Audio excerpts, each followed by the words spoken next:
Fala galera, mais um ArcaCast, mais um na mesa, na Arca, com nossa banca já conhecida, eu, Heitor e Pastor Carlinhos.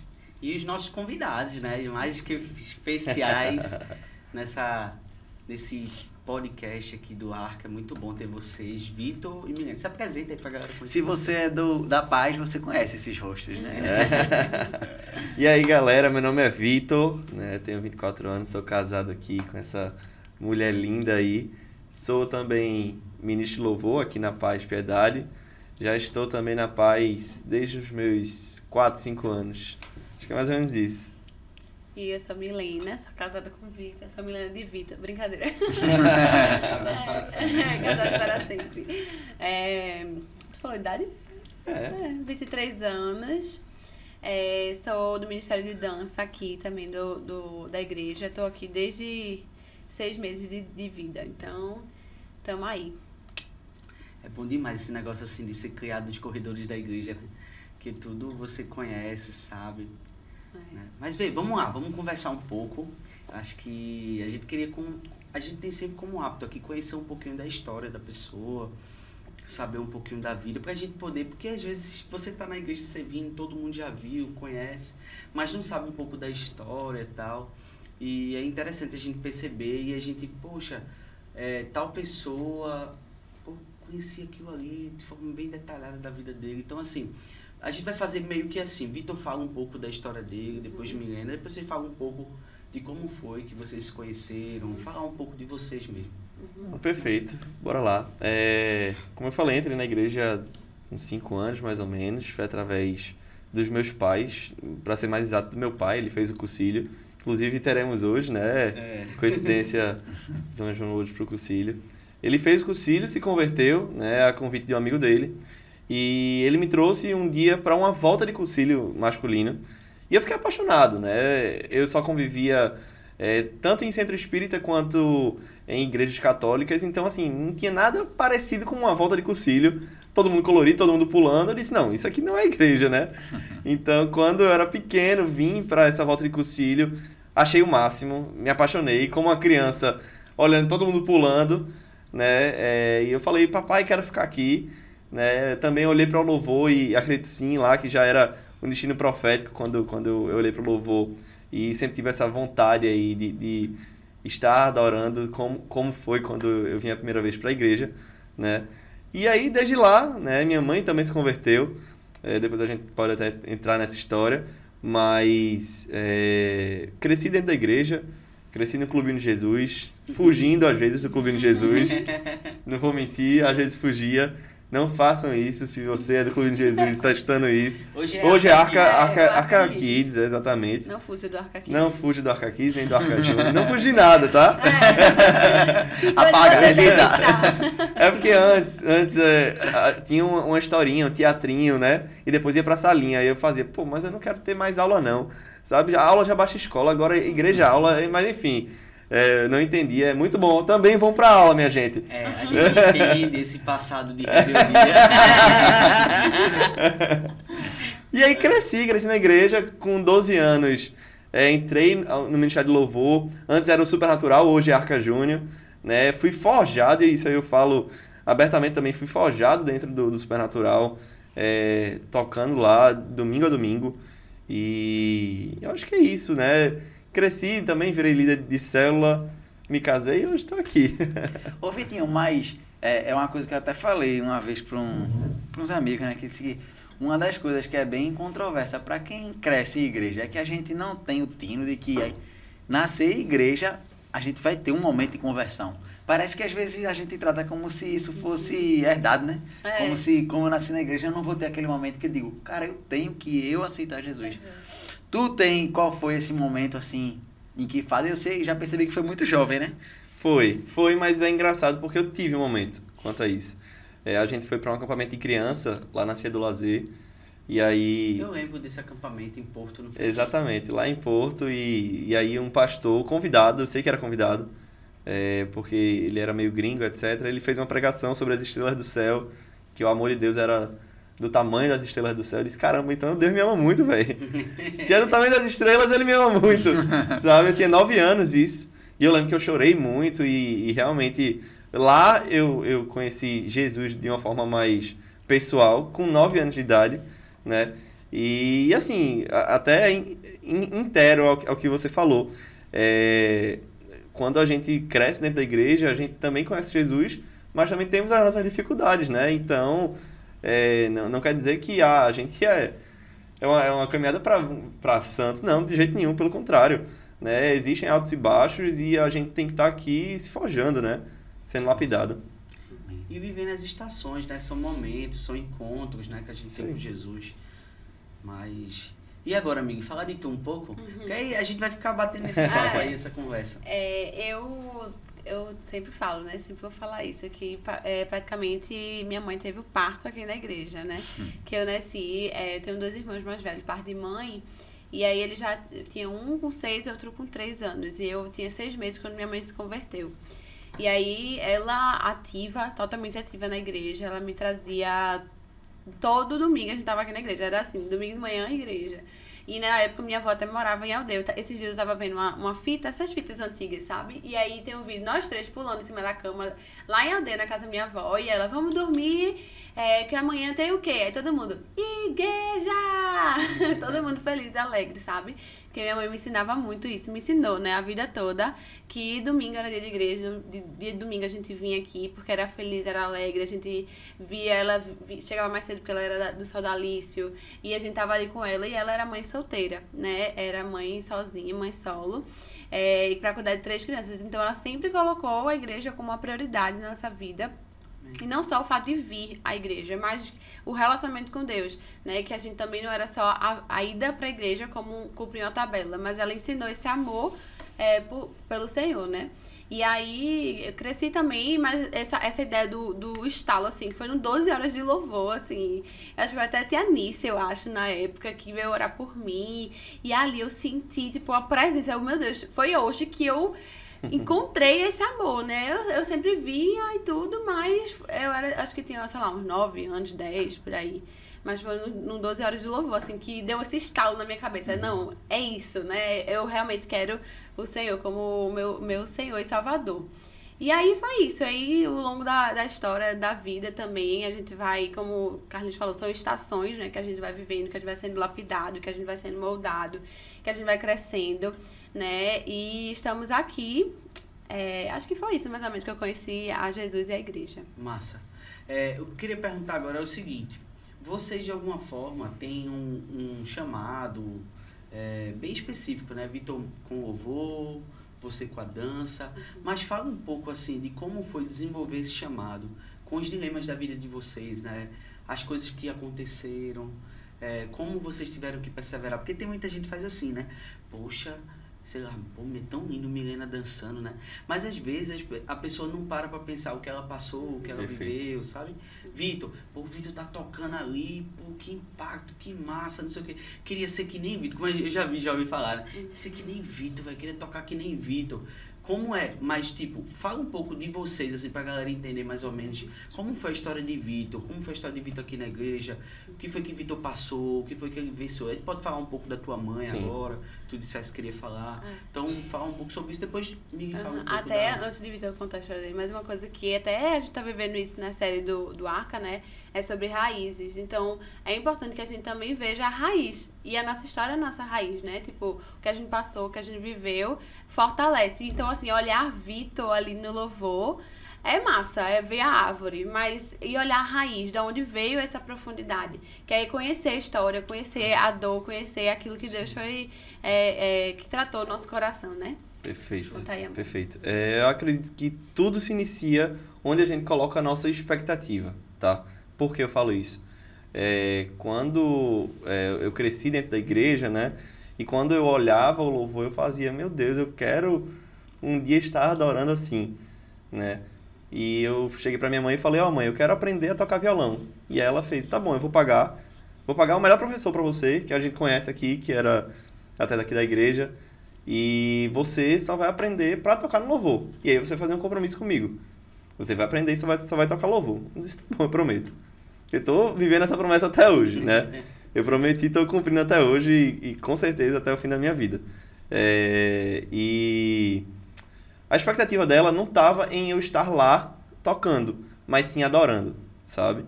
Então, às vezes a gente pensa, poxa, eu queria muito que meu filho estivesse lá tocando, porque eu queria que ele estivesse lá na frente da igreja. Tá entendendo? A expectativa deveria ser outra. A motivação devia ser outra, tá entendendo? Tipo, poxa, Vitor tá lá adorando e eu quero que meu filho adore que nem ele, nem que seja no quarto dele. Tá entendendo? Isso é muito importante, né, Vitor? Porque essa deixa é importante falar, porque de alguma forma isso oprime muitas vezes os jovens sobre o que eles vão fazer, não só na igreja, como fora da igreja. Ontem mesmo teve o Palmeiras, né? Foi campeão brasileiro ontem. Aí entrevistaram o Wesley, um jogador. Aí na entrevista o cara fez, e aí, ele vai ser jogador? Eu falei, rapaz, ele é canhoto, falando do filho, né? Ele é canhoto, e aí, bicho, ele vai ser o quê? Lateral? Ele fez, não, lateral não dá dinheiro não. Então assim, o pai, ali ele já estava condicionado ao quê? Sim. O sonho dele, eu não quero que ele seja um jogador, para ele se realizar como profissional, tal. Eu quero que ele ganhe dinheiro. Então, a mentalidade, né, materialista, tudinho. Sim. Então, isso é muito difícil, às vezes, você tirar isso e perceber que lá na raiz está comprometido, entendeu? O jovem sofre porque a raiz está comprometida. Tá? O Ministério de Louvor, o Ministério de Dança, qualquer tipo de ministério que apareça, né, vai mexer com ego, vai mexer com muita coisa. Então, eu acredito que principalmente para pessoas que olham para os seus filhos e falam, caramba, eu queria muito que eles estivessem lá, talvez pensar assim, caramba, eu vou ter a mesma alegria se ele estiver adorando no quarto dele dessa forma. Então, eu acho que a expectativa da minha mãe era essa, e foi isso que ela me passou, tá entendendo? Ela sempre me passou isso. É claro que ela falava, caramba, filho, foi lindo hoje, e isso faz parte, né? Mas ela sempre me mostrou que a honra e a glória só devia ser a uma pessoa. Né? Então, eu fui forjado dessa forma, tatuei uma flecha para mostrar isso, que eu sou uma flecha na mão de uma arqueira, que, enfim, e com certeza continuarei indo. Ô Vitinho, então, deixa eu ver se eu entendi. Tua mãe, desde cedo, intencionalmente, ela preparou para algumas questões, como vaidade, essas coisas? Demais. Não, isso assim, minha mãe não dava muito ponto sem nó, não, né? Então, desde o início ela se preocupava nessa questão, né? Ela era também uma serva, então ela ensinou o Vitor a servir. Não foi só falar, mas eu a via servindo. Entendi. Né?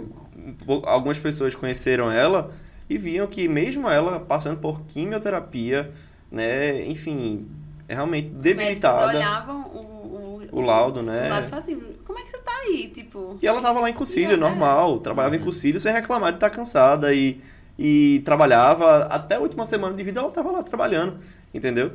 Então eu via dentro de casa o que era, tá entendendo? Então... E começou na célula dela, né? No Louvor. Isso, exato. E ela falava que era um investimento, ela fez um investimento no professor, porque ela queria, não, porque a gente tá precisando de um louvor aqui pra célula, vou investir também em você para que você comece aqui. Fui forjado também dentro da célula da minha mãe, né? Aprendi tempo, aprendi a receber, hoje não foi muito bom não, né? Então, isso aí é muito importante também de ser aprendido, né? Porque às vezes você faz, mas tá bonito. Não. Mas, tu podia ter cantado mais agora, né? Enfim. Então, é até algo muito, muito importante, porque às vezes quando a gente chega no Ministério de Louvor, a gente às vezes nunca ouviu um não. Ou nunca ouvi um, eita, tá desafinado. E aí a pessoa já vai sair machucada, etc. Tá entendendo? Entendi. Então, é algo também, sim, a ser forjado, né? Essa questão aí. Sabe uma coisa que eu me peguei fazendo um devocional sozinho e me marcou? E acho que tem tudo a ver com o ministério de vocês.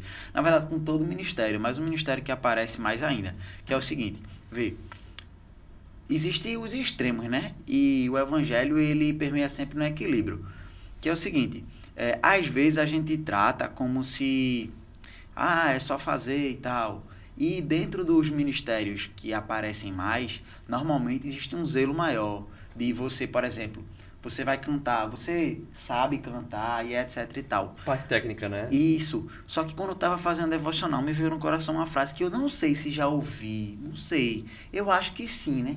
Que era o seguinte, assim, que metodologia não substitui unção, e que tem que ter isso, sabe? De metodologia, de a gente aprender formas e métodos e tal. Mas isso não substitui unção.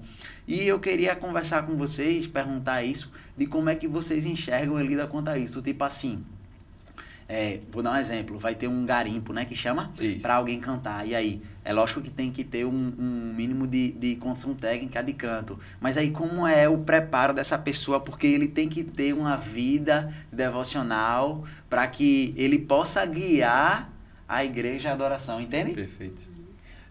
Os dois, cabe isso, né? Eu lembrei de um Rios, aí tem um Rios que eu te mandei, tu lembra? Aí tem um Rios, aí o cara faz... Eu nasci com o dom da música. Aí tá, é no Ídolo, tá ligado? Aí Fafá de Belém tá lá. Eu sei qual é. Tipo eu. Ele fala, eu tenho um tom diferenciado, né? Um inovador, um tom inovador. Bem, tem uma frase muito legal na nossa visão de louvor, de Ministério de Louvor, que é: a gente não procura músicos, a gente procura adoradores. Eu acho que isso é top. Sabe? É claro que a gente procura pessoas com técnica, porque isso vai fazer a gente ter excelência, que é outra base nossa, né? Mas se a excelência também não levar a adoração não levar a excelência, pra gente não vai passar de uma performance, né? E a gente não quer isso. Mas falei também. Até porque o nosso propósito é adorar. Então, a pessoa pode ser professora de dança, mas se ela não entender que o coração dela precisa adorar a Deus, não adianta de nada. Né? Então, assim, acho que a gente tem que unir, sim, as duas coisas, mas lógico que a unção é aquilo que vai fazer com que a pessoa realmente esteja ali, que leve as pessoas à adoração. Então, nosso ministério hoje é um ministério que é da adoração, então faz com que as pessoas também sejam ministradas e que também adorem junto com a gente. Então, como é que eu vou dançar uma coisa que nem eu sei o que é que eu tô fazendo? Né? Nem eu sei adorar. Como é que eu vou ensinar? Eu vou levar as pessoas a um lugar que nem eu mesma fui. Né? Então, algo que a gente está trabalhando, inclusive, dentro dos ministérios de adoração, junto com os pastores, é esse cuidado com a vida da pessoa. Né? A pessoa está em célula, a pessoa está em discipulado ou está caminhando para um discipulado, a pessoa é confirmada na igreja, está aqui dentro da igreja, né? Não é, cheguei ontem e já quero entrar no ministério. Não é assim. Né? A gente tem que ter cuidado com a vida da pessoa e com a vida da igreja também. Ô, Milena, vê, não sei se tu pode contar alguma experiência. Eu tava conversando ontem e eu falei para Carlinhos e Larissa que eu fiquei muito interessado por ler um livro só por um pedaço. Bandeirado, ficou interessado em bandeirar, né? Não. Foi pelo livro só. Porque, eu não sei se você conhece a história de Jessica Tate, quando ela foi curada. Você já viu a história? Que eu vou resumir, né, por quanto tempo que ela passou por uma depressão pós-trauma, porque ela foi pra África, num lugar que ela dormiu ouvindo tiro e tal, e ela foi pra um lugar na Bethel, buscando cura e tal, e no meio de uma ministração, uma menina interrompe ela, e ela ficou meio chateada. Pô, tu já imaginou, tu tá num culto, alguém vem cá, eu queria dançar pra tu. O nome do capítulo do livro é até Dance Pra Mim. E ela diz que ela literalmente foi curada. E ela foi curada enquanto essa menina dançava para ela. E foi marcante para ela, porque embora ela reconhecesse a dança como um ministério de adoração, ela nunca tinha enxergado até aquele momento a dança como um ministério de cura. E ali ela disse, eu primeiro experimentei na prática e depois eu conheci, né? E eu queria saber, assim, tuas experiências com relação ao teu ministério de dança. Se tu tem alguma experiência com isso, se tu já ouviu alguém falando algo do tipo. Não necessariamente cura, eu não tô assim, aquela visão, sabe? Que só quer ver o que acha que é espiritual. Eu tô falando de experiências que a gente sabe que tem. Por que eu tô falando isso? Porque ele tá tirando uma, porque tem sempre esse lance, né? Quando tá tendo, alguém me dá uma bandeira. E no dia foi alguma coisa que teve do céu. Eu acho. Não, mas não foi isso que eu vou falar, não. Teve também, mas no dia dos céus abertos, me deram uma bandeira e eu me senti impelido de verdade a ir para um lugar. E na minha visão era porque ficaria mais alto e eu sempre tenho vergonha, sabe? Mas não, quando eu virei de costas, eu percebi que eu tava de frente ao Mapa Mundi. E eu me senti intencionalmente a bandeirar no mundo. Inclusive, eu fiquei brincando, que eu pegava a bandeira e dava tanto no Brasil. Mas, assim, eu tô falando de experiências desse tipo, sabe? Uma bandeira. Eu acho que foi, não. Pode falar aí pra gente tuas experiências com o teu ministério? É exatamente isso, assim. Meu coração, depois do voo, a gente viveu muita coisa lá. E depois do Voa, meu coração tem sido cada vez mais isso, de trazer para o nosso ministério esse entendimento de que nós não somos bailarinas, dançarinas, nós somos intercessoras, sabe? Pessoas que vão, intercessores, né? Porque grandes coisas o Senhor tem para os filhos. Ela ia dando spoiler aí que... Não, mas assim, a gente tem estruturado algumas coisas, né? Até tentando marcar uma reunião aí com o bispo nessa agenda aí no final de ano, mas para organizar bem essa ideia, sabe? Desse entendimento, da gente andar junto com os céus abertos, com a ideia da cura mesmo. Teve um workshop lá na Anglicana da Zona Norte, que é do Despertar das Artes, que foi até a galera do Ruá lá da Igreja da Cidade que veio. E uma coisa que me marcou muito foi isso. Ela chamou algumas pessoas, algumas palavras de conhecimento, chamou algumas pessoas que estavam sentindo dor. E elas foram lá pra frente. Não teve louvor, não teve oração, não teve nada. Ela só bandeirou, ela só dançou com a bandeira, ela só fez isso. E as pessoas estavam sendo curadas, né? Somente pelo olhar. Então, assim, não era pra fechar o olho, era pra olhar a dança. Era dance pra mim, né? Tipo isso. E aí ela fazia lá, dançando com a bandeira. E assim, o entendimento não é o poder da bandeira, né? Mas é o que tudo envolve, né? Eu acho que é uma batalha ali que você está dançando. E me traz até uma ideia assim, pô, é uma batalha, mas que uma dança traz um pouco de liberdade também. Uma sensação de confiança também. Então, quando você dança, você está confiando isso. A gente fez o devocional sobre isso hoje. Liberdade e segurança. Liberdade na segurança. Então e sabe outra coisa também, Milena? Você está seguro ali de que você está entregue a que me marcou muito, assim, eu lembro que quando eu vi isso, eu parei pra ir no Google, comecei a ver e fiquei assim, que parecia viagem de oriental, que era o seguinte, era um cara falando e ele dava alguns estudos sobre movimentos físicos, e ele dizia assim, ele começava falando assim, veja só, gente, tudo é espiritual, certo? O reino físico, ele existe, e o reino espiritual também, e as digitais de um imprimem no outro. A gente vê isso acontecendo. E ele falou sobre movimentos físicos que podem destravar ambientes espirituais. E aí ele falou, sabe o quê? Pra mim, eu sou um cara meio assim. E foi engraçado que ele falou e já deu um exemplo bíblico. Aí ele falou o exemplo de Josué, quando ele levanta as mãos com lá Moisés e tal. E ele sai dizendo vários exemplos em que é Deus que faz, ninguém está botando que é o homem, mas que nesse caminho Deus pede que o homem faça movimentos físicos que literalmente destravam ambientes espirituais, sabe? E aí quando eu vi isso, eu fiquei achando fantástico, e aí me veio um link, que aí eu vou perguntar já para os dois, que é o seguinte, todo o ministério, eu vi isso no Céus Abertos, como nossa igreja é show nisso, aqui tem se dedicado muito ao estudo, né? Eu comecei lá no Céus Abertos, eu fiquei impressionado como tem que estudar. E aí eu ia perguntar isso, como é que tá? Porque eu sei que o louvor também já começou, né? Já. Como é que tá esse lance de não ser só o talento técnico, ter um estudo, um embasamento bíblico por trás? Algo que abriu muito nossos olhos dentro do Voa foi justamente isso. Não são só bailarinas, não são só ministros de louvor, são intercessores, né? São agentes de transformação de atmosfera, de sociedade, de tudo, né? Então, a gente, como louvor, também precisa estar embasado em uma palavra, em uma visão, né? A gente vai começar a ler também agora tanto o Coração do Artista, né? E o Intercessor Feliz. A gente vai fazer, enfim, vai ser um pré-requisito, inclusive, para entrar dentro dos ministérios, né? E eu acho que isso, assim, é de extrema importância para que a gente caminhe e cresça junto, né?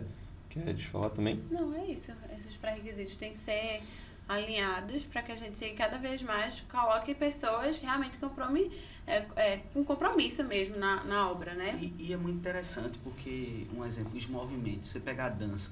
Pessoas que usam dança para seduzir, usam a dança para...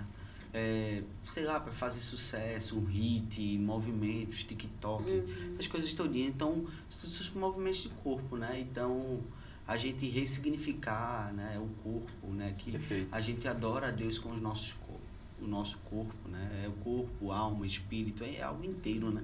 E Deus então, tem chamado assim, né, pra dança, para as bandeiras e tal, pessoas que a pessoa assim, Lari mesmo é uma dessas pessoas, ela compartilhou, né, Milha, eu nunca dancei na minha vida. E hoje eu faço. Hoje eu danço com a bandeira. E se hoje garante, eu ela não é normal, não, se então, garante. Assim, não é a pessoa que, dancei. Eu dancei 10 anos de balé. Tá, mas tem pessoas no ministério, tem pessoas que foram chamadas que nunca teve nada, nenhuma, tipo assim, odiava pro balé, odiava fazer qualquer coisa com dança. Mas Deus chamou pra fazer aquilo. Então não é sobre só a dança, é sobre a ministração. Ô, Milena, mas vou aprofundar nisso aí então. Vê só, no louvor, que é outro ambiente de adoração, né? Você, por exemplo, sabe cantar, tem gente que cantava determinados ritmos e tal. Na dança profética, na dança para adoração, como é que funciona isso? Existe, por exemplo, algum tipo de dança que eu vou botar assim um rótulo secular, certo? Mas que se assemelhe. Eu tô perguntando isso porque, por exemplo, quando a gente vai cantar alguma música no louvor, não pode chegar e dizer, pô, essa música se aproxima de tal ritmo. Na dança tem isso também ou não? É algo totalmente diferente? Tem, até porque assim, se você vê, eu e Luana, que a gente dançou Além do Rio Azul, aquela música. A nossa dança é totalmente diferente da dança de Carlinha e Karine, por exemplo, porque os estilos são diferentes. Eu e Luana, é muito mais braço, balé, muito mais assim. Carlinha e Karine já é a coisa mais forte, é uma coisa mais pesada, sabe? E um pouco mais assim. Então, existem estilos. E existem lugares também. Então, assim, dentro do nosso ministério tem a parte do espontâneo, que é a parte que dança nos cultos, né? Nas ministrações, de forma espontânea, com as bandeiras. E tem o ministério geral do Adoradores, onde existem, por exemplo, agora no alto a gente vai fazer coreografias para o alto. Então, assim, existe um estilo ali para aquela dança, para aquele lugar, entendeu? Então, assim, existem sim. É aqueles grupos, né? Agora mesmo a gente vai pro Viva, o cara tem grupo ainda de dança, aqueles grupos, né? Os estilos, aí né? eu fiz, não, a gente vai ter que conversar, vamos E como é que tu enxerga desse lance de homem nessa questão ser muito minoritário? Então, Tu acha que é por quê? Existe um pré-julgamento e um preconceito dos próprios homens. Tipo assim, hoje a gente tinha dentro do ministério homens que eram mais hip hop e tudo, mas homem com bandeira, por que não?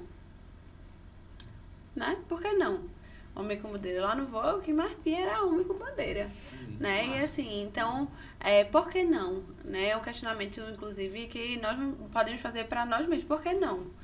Né? Mas eu acho que a igreja precisa estar na vanguarda das coisas, né? Às vezes a gente consegue ver muitos movimentos artísticos em várias coisas no mundo e a igreja fica A igreja precisa ser vanguarda, né? Ela precisa se reinventar em relação a artes, a tudo. E eu já tenho visto algumas pessoas sendo chamadas aí, quem sabe... Agora, vê, eu não tenho vergonha de falar isso, não. Eu tenho coragem de dizer que tenho vergonha.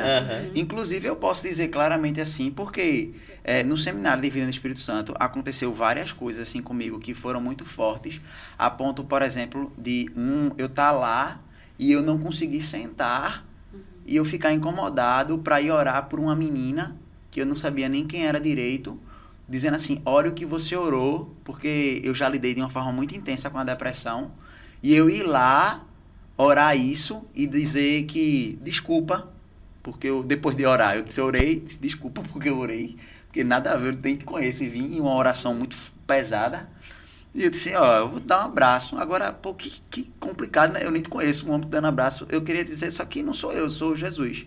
E depois essa menina, pelo telefone, disse que estava tendo crise depressiva durante o seminário de Vida no Espírito Santo, pensando em suicídio, e durante a ministração ela fez, Deus, eu estou aqui te buscando e sou doente. Aí depois ela fez, sabe de uma coisa, eu vou fazer o seguinte, eu não vou pensar nisso não, que aqui tá bom, mas me dá pelo menos um abraço? E depois disso, isso aí eu me senti meio que obrigado a fazer, sabe, um negócio bem forte.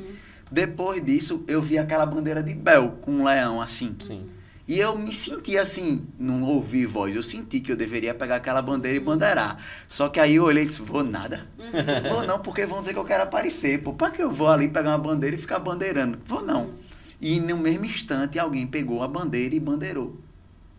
E naquela hora veio um negócio assim no meu coração, dizendo assim, veja só, quando você é chamado, não quer dizer que não vai acontecer, não. Vai acontecer, você ainda não. Você só vai perder a oportunidade. Você vai ou não. E a pessoa pegou a bandeira, ela fez isso, ó. E botou no chão. E viu aquele negócio novo. Vá. Só que aí na segunda vez eu fui. Mas eu confesso que eu não sei se... Mas de repente poder fazer assim, vamos ver se ele vai mandar alguém de novo. Não, mas eu nunca tive nada aqui com bandeira. Vê, desde que tem, pra alguém não vir me dar uma bandeira. Toda vez. Agora eu confesso que eu não me sinto à vontade. Eu não tenho vergonha de falar, eu tenho vergonha de fazer. Mas eu queria já reiterar que talvez a pessoa que esteja ouvindo pense que seja qualquer coisa relacionada à masculinidade. Não é nada desse tipo. Não. É simplesmente eu tenho uma vergonha de estar ali com a bandeira. A gente pode levar pro louvor. Uma pessoa pode ter uma voz muito boa, mas tem vergonha de falar que tem uma voz boa. Existe isso também, entendeu? Eu acho que é algo assim, eu sempre vejo a dança como algo que é relacionado à minha vida. Então, eu vejo que na dança, eu sempre oro também com as meninas antes de começar. Quando sou eu que faço a oração, pode ter certeza que eu vou falar isso. Eu peço a Deus, que seja uma dança de pai e filha. Né? É de liberdade, é de entrega. Então, quando você vai bandeirar, quando você vai fazer uma dança espontânea, você não sabe qual é o próximo passo. Você não sabe qual é o próximo movimento. Você não sabe o que é que você vai fazer com a bandeira, se você vai colocar pra cima ou pra baixo. Você só vai. Né? E é assim que a gente tem que lidar com Deus. A gente vai. Porque sabe que Ele vai estar ali direcionando o nosso caminhar. Né? Então, eu vejo a dança como esse coração. Então, talvez a sua cabeça pode ser essa. Tipo assim, entenda que a bandeira, quando você pega uma bandeira, não é sobre pegar uma bandeira, é sobre você estar em liberdade com o seu pai, entendeu? Agora, acho que, assim, até a última pergunta, né, pra gente mudar de assunto. Mas, uma vez eu vi... perceberam a vontade dele, né? Não, é porque todo assunto eu tenho muita pergunta, viu? Mas, uma vez eu vi, Milena, uma galera falando sobre... Só interrompendo, mas eu acredito de verdade nisso, que vai ser um movimento, tá? Aqui dentro da igreja. Saindo daqui, a gente vai bater no bispo ali, fazer... Não, mas é sério, eu creio nisso, que a nossa igreja tem sim se levantado a olhar para as bandeiras, desde que veio essa ideia na nossa cabeça, para o espontâneo de uma forma diferente. Pessoas diferentes vêm falar, Milena, eu senti de Deus me convidou a dançar um momento, Deus me convidou e... Isso a gente nem conversou ainda. Isso. É bom porque Lari tá aí, vocês podem até também, né? E eu sinto, eu acho que vocês estão aqui há mais tempo do que eu, mas eu sinto que a nossa igreja, ela vive um avivamento. E eu falei isso, sabe por quê? Porque teve algum dia que teve alguma coisa de oração, e eu vi esse culto cheio mesmo, e eu até disse, gente, eu perdi a conexão, que eu não vou dizer o nome da igreja que eu tava, então para não ficar feio, mas culto de oração era o culto que a gente ia, e tinha 4, 5 irmãozinhos, e era sempre o mesmo. Você vir para um culto de oração e tá cheio de gente, isso é algo que não é comum. Mas, voltando à pergunta, que foi o seguinte... existe a teologia por trás das questões que fazemos, e não é nem questões polêmicas quanto à dança, sabe? É sobre uma vez que eu vi alguém falando de ações que se fazia quando ia dançar. Se eu não me engano, a pessoa falou sobre... eu não lembro se o termo era vestir armadura, era algo do tipo. E eu lembro que ela falou que tinha, mas que não sabia explicar. E eu até disse, que massa, existe então algo embasado, assim, biblicamente, teologicamente, para essa preparação, né? Aí eu queria perguntar, sim, que preparação é essa? Existe uma metodologia dentro do nosso dia a dia de escalas, né, e de dança, que é a primeira coisa que a gente faz quando chega, organiza as coisas, né? Junta as pessoas que vão fazer, vão dançar. Primeira oração a gente vai limpar nosso coração, limpar do pecado, limpar se tem alguma coisa que você precisa tratar, liberar no seu coração perdão, enfim, limpar o coração para que você suba ali no altar, né, limpo. E aí, depois que a gente limpa o coração, a gente vai vestir a armadura, que a gente faz exatamente e faz os 6. Então, a gente faz capacete da salvação, coraça da justiça, cinturão da verdade, calçado dos pés com a operação do evangelho da paz. escudo da fé e a espada do Espírito, que é a palavra de Deus. Então, isso é algo que a gente sempre faz nos nossas ministrações. E aí, depois disso, a gente faz uma oração, né, pedindo para que o Senhor venha revestindo e ajustando a armadura que já está em nós, né, mas que a gente pede a Deus que venha fechando as brechas, colocando ali os anjos, enfim. Então, a gente faz essa oração de preparação para que a gente possa ali depois fluir na presença dele e receber dele, entendeu? Amém. Eu acho que a gente poderia falar sobre uma questão assim agora, tipo, que a gente falou e depois saiu um pouco de alguma forma, que é a questão da vida de vocês mesmos, assim, de criar raízes naquilo, convicção, porque quando a gente fala sobre ministério, tá para além de talento, tá para além dessas coisas, tá para uma vida que é consagrada mesmo. É uma vida que foi entregue, é uma vida que renunciou tudo, né? Tudo, até, vamos dizer assim, justificativas, mágoas, ressentimentos, traumas, coisas de, oh Deus, eu abri mão de tudo, deixei tudo na cruz, agora para onde eu irei, né? Então, não tem como voltar mais. Tipo, agora é a liberdade e segurança que a gente tava falando aqui, né? É aquela liberdade que você tá sob os limites do evangelho, mas ao mesmo tempo você tá ali porque você sabe quem você é. Então, essa questão aí, que eu queria que a gente conversasse um pouco sobre isso. Eu acho que assim, essa liberdade, esse sentimento vem muito da nossa história, da nossa entrega a Deus. Então, assim, até contando um pouquinho, né? Vitor contou um pouquinho da história dele, rapidamente contando a minha, para focar nesse assunto mesmo de raiz e de a gente entender que o que a gente tá aqui não é passageiro, é algo que a gente escolheu para nossa vida, né? Até como um casal mesmo. Eu cresci, né? Como eu falei, minha mãe sozinha, 3 filhos, e eu não tive a presença do meu pai. E aí isso em alguns momentos me doeu muito, né? A falta era grande no meu coração e eu via as minhas pessoas com o pai e eu não tinha, né? Tive um período de relação ali também com o marido da minha mãe, que também virou meu pai por um tempo, mas que nem eu nem ele a gente sentia que era realmente aquilo, então aquilo também me frustrava ainda mais.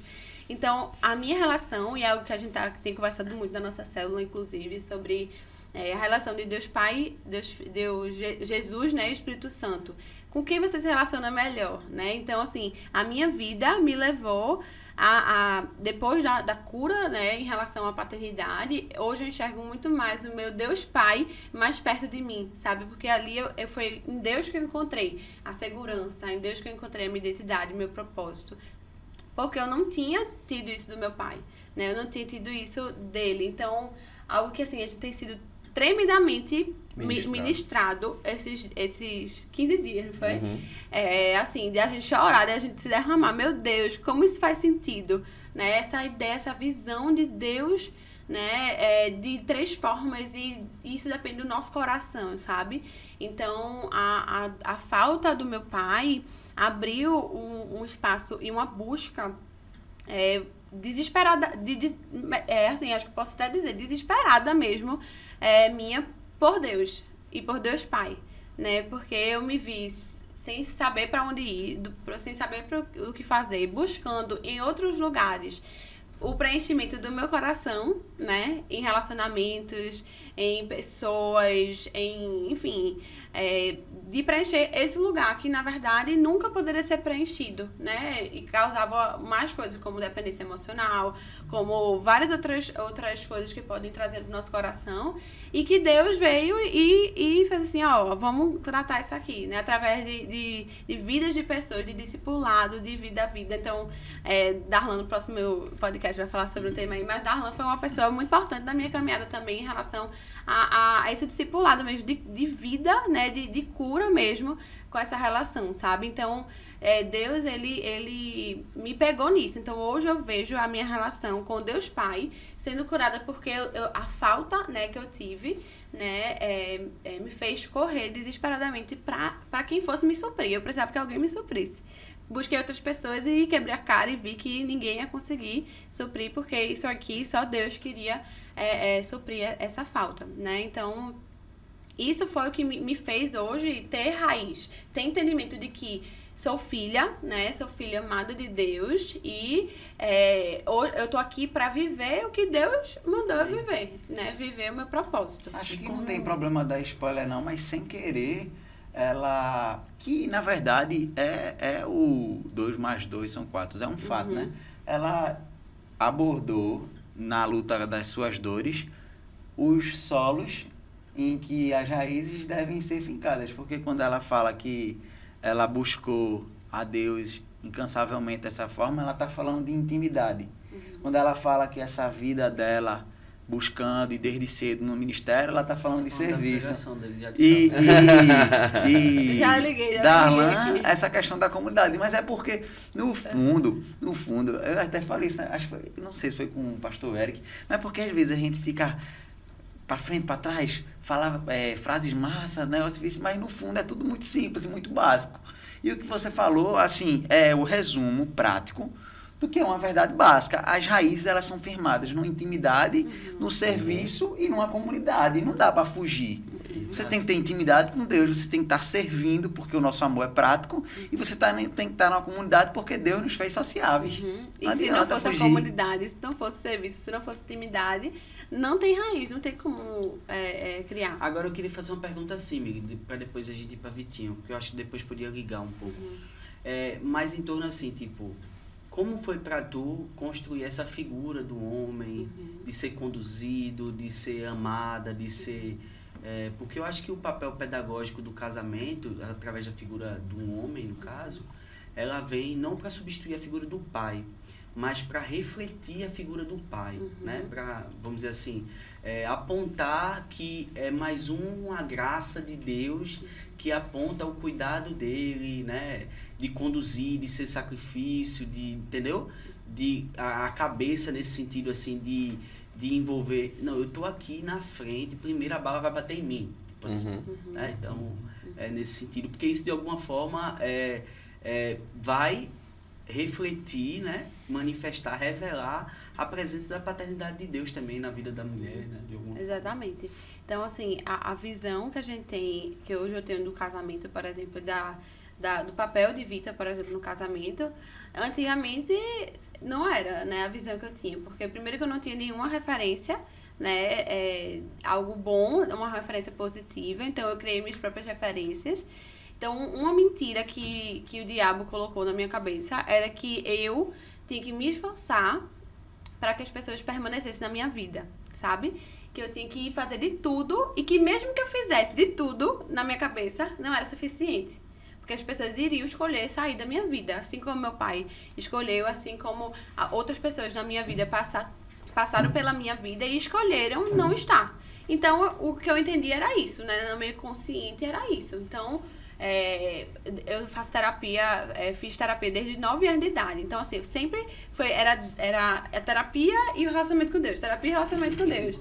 Né? Para conseguir identificar por que eu estava lidando com esses sentimentos, com essas ações, com essas falas, tudo. Por justamente uma mentira que o diabo colocou na minha cabeça. Isso. Você não é suficiente. Você não é suficiente. Né? E aí vem a figura de Deus falando, você é suficiente, né? Eu lhe amo e não é porque você faz, porque você fala, não é porque você é minha filha. Né? Então, essa verdade trouxe a cura pro meu coração de entender que eu não preciso me esforçar. E quando eu falo isso, não é que eu tô nem aí, né? Mas, tipo, eu não preciso me... depositar que a minha relação com o Vitor, por exemplo, seja através do meu próprio esforço, 100% do meu esforço. Então, eu tenho que estar ali, né? E, assim, algo que até hoje a gente tem que, às vezes, tem que me ligar. Sim. Eita, eu tô agindo de uma forma que eu tô querendo dizer que eu não sou suficiente. Tipo assim... A estima, né? A autoestima, né? Abalada. Exatamente. Surge alguma coisa, você vai negligenciando novamente. Isso, exatamente. Então, é um eterno processo. Então, eu acho que o que mais me marcou foi isso, né? Desse entendimento de que eu não era suficiente e que Deus trouxe a verdade pro meu coração e que hoje eu entendo. Então, assim, eu também tinha muito nojo de homem. Tipo assim, Ao mesmo tempo que eu queria muito, eu me apaixonava. Palavra pesada da festa. Deixa eu explicar. Tipo Explica assim, isso, ao né? mesmo tempo que eu tinha, que eu queria me relacionar, por exemplo, com homens mais velhos, porque na minha cabeça iria suprir a falta do meu Isso pai. é a cara de velho. A barba, do meu peraí, velho. Meninos. A falta do meu pai, mas ao mesmo tempo, quando chegava alguém que me amava, que gostava de mim, né? Que tipo, um homem que me... Um menino, um homem, sei lá, que gostava de mim, que me amava, eu não gostava. Tipo, eu sentia aversão, então o toque me agoniava. Existia o desejo e o medo ao mesmo tempo, convivendo no mesmo o espaço. desejo de sempre alguém... Sabe aquele negócio? Pisa aquela gruda e gruda aquela pisa? É tipo isso. Era tipo isso, essa verdade do coração. Né? Isso, é tipo assim, eu queria quem não me quisesse. Se me quisesse, eu não queria, entendeu? Então, quando a pessoa me amava e cuidava de mim e tudo, eu sentia, tipo, poxa, Tá sob suspeita, tá sob suspeita, tipo assim, né? não, eu quero alguém que me vá que me machuque. Era tipo isso, eu quero alguém que toque nas minhas feridas, que tá ali. Então, eu vivi né? de forma inconsciente, lógico, né? Certo, E assim, verdade, eu namorei quase 2 anos com uma pessoa que era exatamente todas as minhas feridas. Todas as minhas Isso dores. é tão comum com era meninas ali. fora da igreja, né? Muito. E dentro da igreja também. Dentro da Não, mas eu também. digo que Às fora vezes, da igreja é comum mesmo. muito. Mas é porque... tipo assim, É porque todo- não se submete ao processo, Isso. entendeu? Dentro da igreja a gente vê, e eu até brinco que quando eu olho assim, eu já vejo a figurazinha, tipo assim, é o típico Conhece de menino longe. que não tratou a paternidade. Tipo, porque justamente não viveu esse processo. Então, o que eu tenho pra dizer pras mulheres dessa estão me Isso, quando eu assistindo, vejo alguém trate o jogando seu bola coração. mesmo, quando eu vejo alguém jogando bola, eu já sei que não joga Já bem, sabe. né? Dá não, irmão. Dá é não. isso. Prepara o sermão. Melhor. E aí tipo, Deus trouxe essa ideia de que, tipo, não, alguém pode me amar.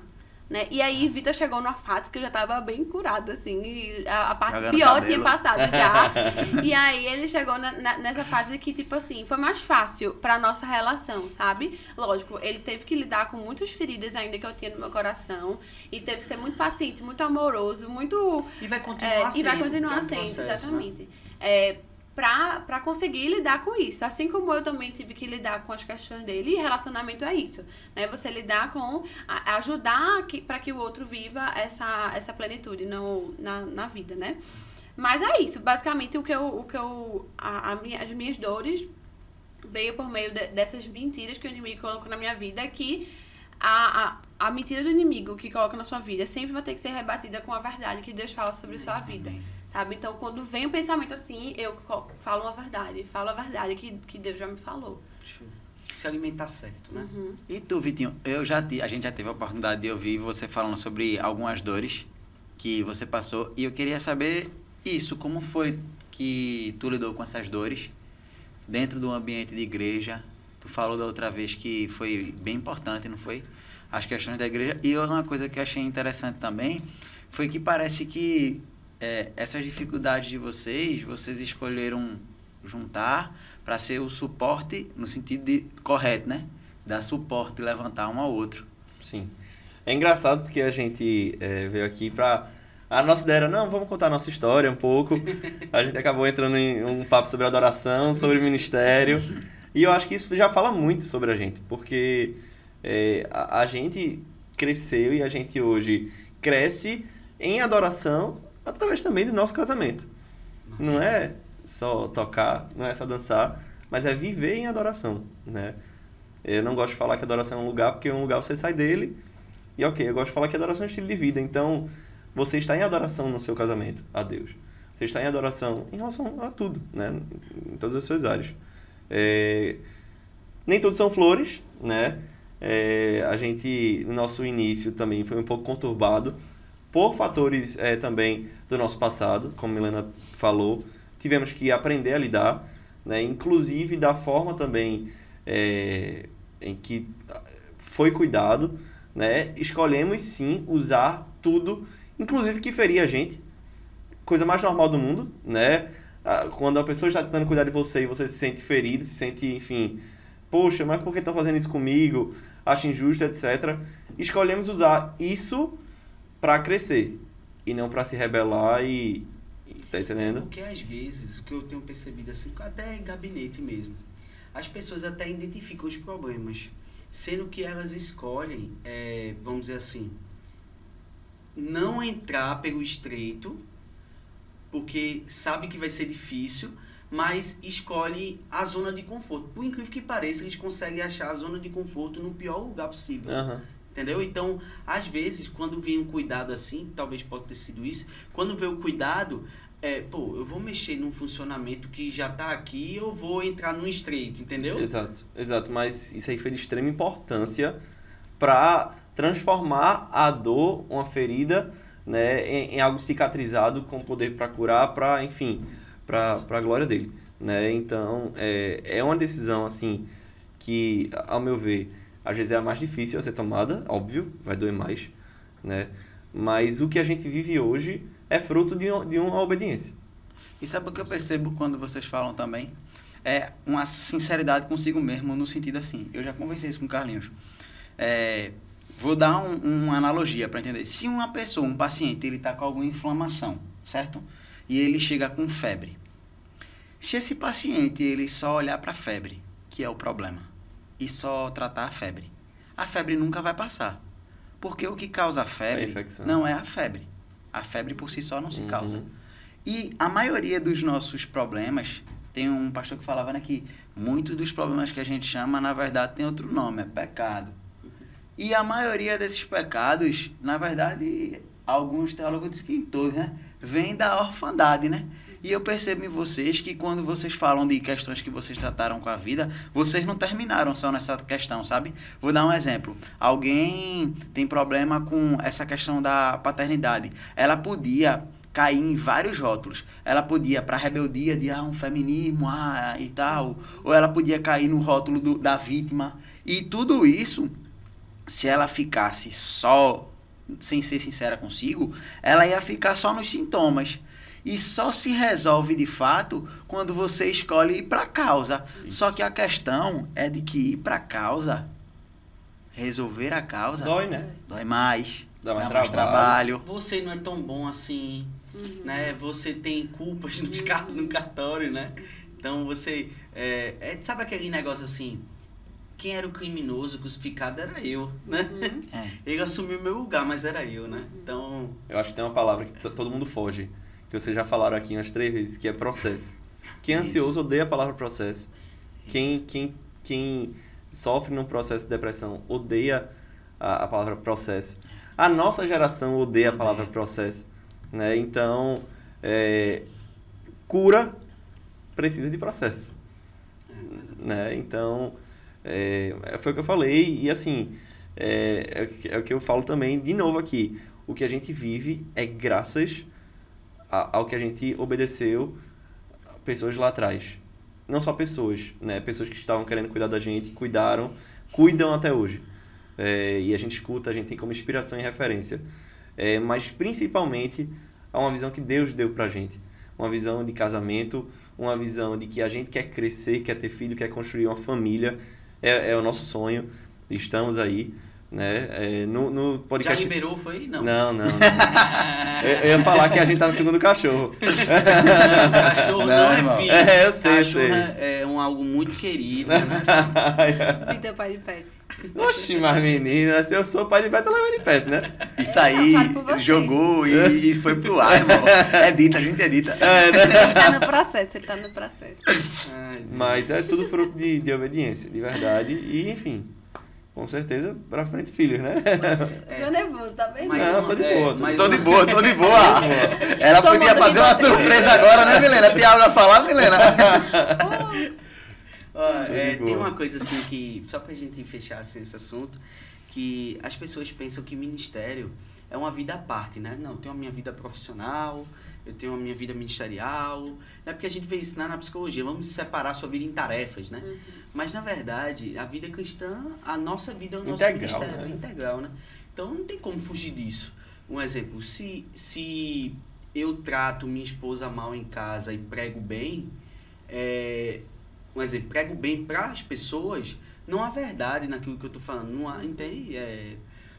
Então, não tem como separar isso. A gente precisa entender que o impacto disso, um dia a fatura chega, um dia a casa cai, e quando há consolidação em Jesus, na presença de Deus, os frutos vão aparecer, né? Perfeito. Então não tem como fugir disso. É reflexo, né? Ô, Vitinho, eu acho que tu poderia enriquecer muito também falando, Carlinhos. Eu vi algo hoje que fiquei matutando a manhã todinha. Era um pastor numa entrevista, né? E ele conversava sobre senso de continuidade. Ele falou até uma frase que eu ri que só, que ele disse que o mal da igreja brasileira é que ela tem um senso de resgate muito bom, né? Ela resgata aquele, mas depois ela mata o resgatado para salvar de novo.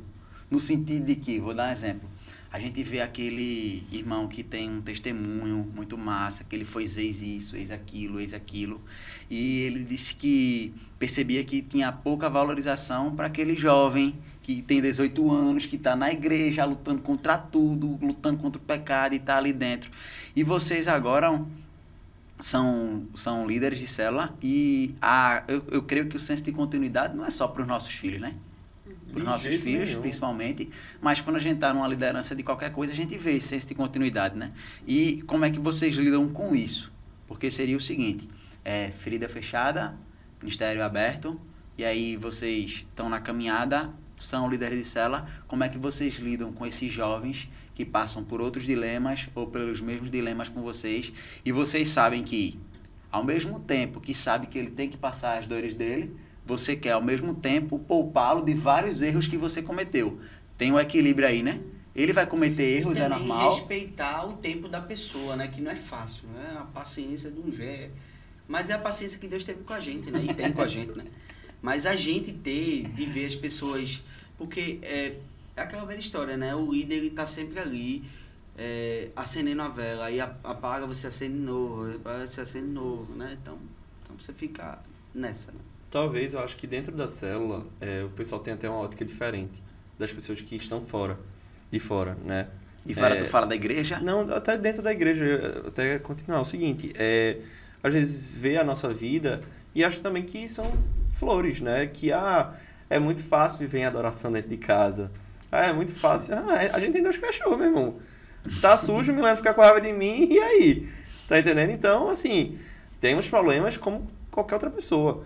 Né? Eu tô falando assim, porque dentro da célula, as pessoas que estão dentro da nossa casa, às vezes vem Milena com a cara meio emburrada um dia, né? Vê, eita, tô cansado desse dia, etc. E aí a gente cuida dos nossos dilemas junto com a galera. E aí eles sabem que a gente também passa por isso, eles vão passar por isso, etc. Tá entendendo? Então é diferente de uma pessoa que tá vendo só de fora do Instagram, né? Até o motivo da gente olhar e falar, me perdoe por você achar que a nossa vida é perfeita, mas não é, né? A gente vive o dilema, a gente vive o evangelho, a gente vive a vida cristã com dificuldades, como todo mundo tem, mas a gente no final sempre vai escolher obedecer e seguir o caminho. Amém. Entendeu? Então, acho que é muito importante falar isso aqui. Não parecer também que são tudo flores, e não é tudo flores, de jeito nenhum, né? Temos as nossas dificuldades, mas no final sempre escolhemos isso, né?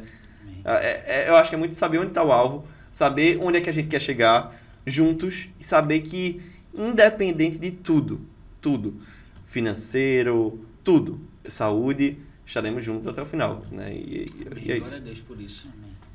Eu acho que é isso. Tem alguma pergunta? Vocês querem falar mais alguma coisa? Não. Quer cantar, amigo? Não. Quer dançar, Vitor? Mostrar meu talento do ídolo. Gente, a gente quer agradecer a vocês aí pela presença. Foi uma bênção. Né? E espero que Deus continue usando vocês. Continue usando, porque a nossa história é o maior design criativo de Deus, né? Deus, ele usa ela para manifestar e fazer o nome dele conhecido. Então, todo esse Deus é alguém que pega um tapete, né? Ele vai tecendo a nossa vida, né? Ainda informe, ele já tecia. Então, nas lutas, nas dores, ele está formando, forjando vocês. Então, grato a Deus pela vida de vocês. Obrigado por esse podcast. A gente agradece. Foi massa. E deixar um recadinho para você. Curta, comente, compartilhe esse conteúdo. E mais um recadinho também. A Casa da Esperança começou uma nova campanha com relação a cartões de crédito, em que você pode pegar aqueles centavinhos que estão no cartão e doar diretamente para a Casa da Esperança.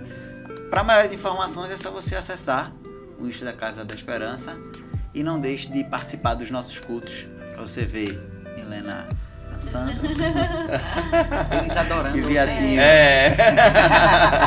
Até o próximo. Até. Vai, Tchau.